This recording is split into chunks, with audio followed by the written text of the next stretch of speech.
بسم اللہ الرحمن الرحیم۔ السلام علیکم، آپ دیکھ رہے ہیں الف نیوز اور میں ہوں آپ کے ساتھ ماجد علی۔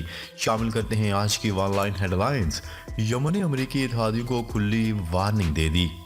امریکہ کے نئے اتحاد کی تشکیل کے اعلان پر رد عمل ظاہر کرتے ہوئے یمن کے وزیر دفاع نے خبردار کیا ہے کہ یمن کی مسلح افواج بحیرہ احمر کو امریکیوں اور ان کے اتحادیوں کا قبرستان بنا دیں گی۔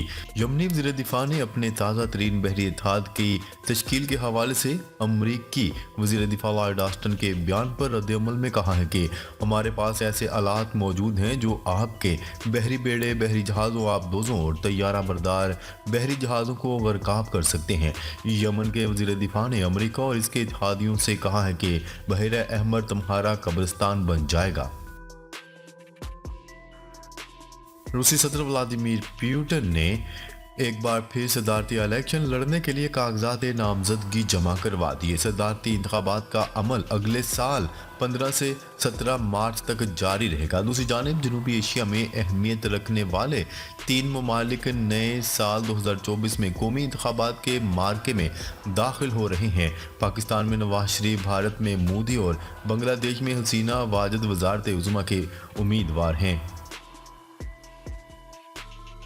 امریکہ کا ایک بار پھر اسرائیل کو ہتھیاروں کی فراہمی جاری رکھنے کا اعلان۔ امریکہ نے ایک بار پھر اپنے عزم کا اظہار کرتے ہوئے کہا ہے کہ وہ حماس کے خلاف اسرائیل کو ہتھیاروں کی فراہمی جاری رکھے گا۔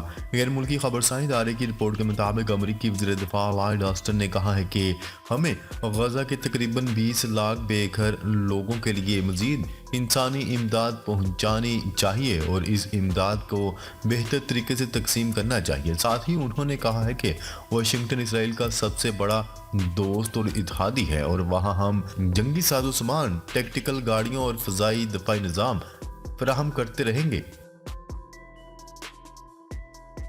حوثی باغیوں کے حملوں سے بحیرہ احمر میں جہازوں کے لیے مشکلات۔ یمن کے حوثی باغیوں کی جانب سے بحری جہازوں پر حالیہ حملوں کے بعد تیل کی بڑی عالمی کمپنی بی پی نے بحیرہ احمر کے راستے سے تیل کی تمام تر ترسیلات کو روک دینے کا فیصلہ کیا ہے۔ ادھر حملے جاری رہنے کے سبب کئی مال بردار کمپنیوں نے بھی بحری سفر معطل کر دیا۔ بنگلہ دیش میں حکومت مخالف مظاہرے شدت اختیار کر گئے۔ دارالحکومت ڈھاکہ میں مشتعل مظاہرین نے ریل گاڑی کو آگ لگا دی، جس کے نتیجے میں ماں بیٹے سمیت 4 افراد جام بحق ہو گئے۔ ملک بھر میں حکومت مخالف احتجاج کئی ماہ سے جاری ہے۔ اپوزیشن نے وزیر اعظم شیخ حسینہ واجد سے فوری مستعفی ہونے اور الیکشن کی نگرانی کے لیے غیر جانبدار نگراں حکومت قائم کرنے کا مطالبہ کیا ہے۔ انسانوں کو مریخ پر شہر اور چاند پر بیس تعمیر کرنے کی ضرورت ہے۔ Elon Musk. ٹیسلا اور اسپیس ایکس کے چیف ایگزیکٹو ایلون مسک انسانوں کو جلد از جلد چاند اور مریخ پر دیکھنے کے خواہش مند ہیں۔ در حقیقت ان کا ماننا ہے کہ انسانوں کو زمین سے باہر نکل کر چاند پر بیس اور مریخ پر شہر تعمیر کرنے چاہیے۔ ایلون مسک کا کہنا ہے کہ انسانوں کو نہ صرف چاند پر ایک بیس اور مریخ پر شہر تعمیر کرنے چاہیے بلکہ ستاروں تک پہنچنا چاہیے۔ خیال ہے کہ ایلون مسک برسوں سے انسانوں کو مریخ پر بسانے کا عزم ظاہر کرتے آ رہے ہیں۔ اسرائیل غزہ میں ایک اور عارضی جنگ بندی پر آمادہ۔ عرب میڈیا کی رپورٹ کے مطابق اسرائیلی صدر آئزک ہرزوگ کے صدارتی آفس سے جاری بیان میں کہا گیا ہے کہ اسرائیلی صدر نے جنگ بندی کا اشارہ غیر ملکی سفیروں سے گفتگو کرتے ہوئے دیا۔ اسرائیلی صدر کا کہنا تھا کہ ہم یرغمالیوں کی رہائی کے لیے غزہ میں انسانی بنیادوں پر ایک اور وقفہ چاہتے ہیں۔ واضح ہے کہ قطر اور مصر کی جانب سے غزہ میں نئی جنگ بندی کی کوششیں جاری ہیں۔ نئی جنگ بندی پر بات چیت کے لیے قطری اور اسرائیلی حکام کی گزشتہ دنوں ملاقاتیں بھی ہوئی تھیں۔ مودی سرکار نے بھارت میں میڈیا کا گلا دبانے کی تیاری کر لی۔ نیوز رپورٹ کے مطابق مودی حکومت نے ٹیلی کمیونیکیشن بل 2023 کو منظور کرنے کی تیاری کر لی ہے، جس کی منظوری کے بعد بھارتی حکومت کسی بھی سوشل میڈیا پلیٹ فارم کو اپنی مرضی سے بند کر سکتی ہے۔ ٹیلی کمیونیکیشن بل 2023 کی منظوری کے بعد ہندوستان میں ٹیلی کام ریگولیٹری اتھارٹی سے اختیارات لے لیے جائیں گے، جس پر ٹیلی کام کمپنیوں اور سوشل میڈیا صارفین میں تشویش کی لہر دوڑ گئی۔